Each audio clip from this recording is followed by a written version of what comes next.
saw Tim Ferriss on a Samovar Tea video here on YouTube a few weeks ago, where he and Jesse Jacobs, founder of Samovar Tea, discussed Ferriss's book, The 4-Hour Chef. Now, I have never read any of his books, by the way, but I saw him on Joe Rogan's podcast a couple times and found myself impressed with some of the things he had to say. I've noticed that in the broader internet community, it seems he's either loved or hated, but his opinions seem more valid than most self-help gurus. But that's beside the point. They recommended a few varieties of tea I'd never heard of before, so as a bit of an amateur tea connoisseur, I decided to investigate these and see what they were all about. The one that stood out most to me was called Pu-erh tea, which in my quest for more info on, I'd also stumbled across an excerpt from a Dr. Oz show where he was touting Pu-erh for its strong antioxidant properties and help with weight loss. With all those pros, how could I not try it?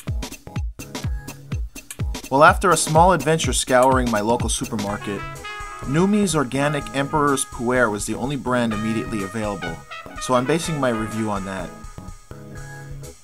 It was kind of pricey compared to the brands of tea I usually drink. I picked this box up for $7.99 for 16 bags, but on their website it's actually $8.99, and presumably more expensive still because of the shipping and handling. Of course, it's always cheaper to buy in bulk, which is also an option they have on their website for those interested. When I opened the sealed packet, the fermented smell definitely hit me hard. The first impression of the odor was that it smelled like the bedding they use in pet stores for hamsters. It even had what seemed to me to be fishy undernotes. I couldn't even get my roommate's pets interested in it.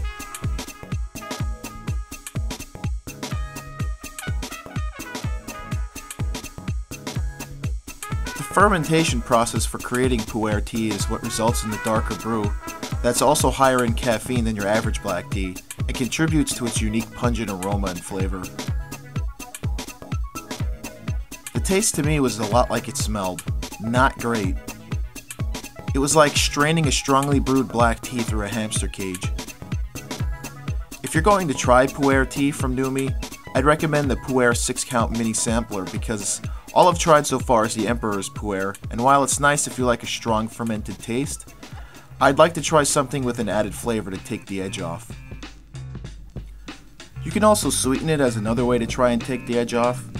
I prefer stevia in the raw as my main sweetener because I try to keep my sugar intake low, but you can use a sweetener of your choice, although I'd caution against anything artificial.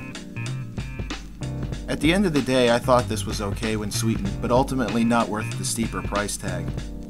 It's an acquired taste for sure. If you continue drinking this, it'll most likely be for the health benefits rather than the flavor. That said, I'm actually looking forward to trying some other varieties from Numi because I didn't hate the Emperor's Pu-erh, but it was a bit stronger than my usual teas. But like I said, it's an acquired taste. You might end up loving it.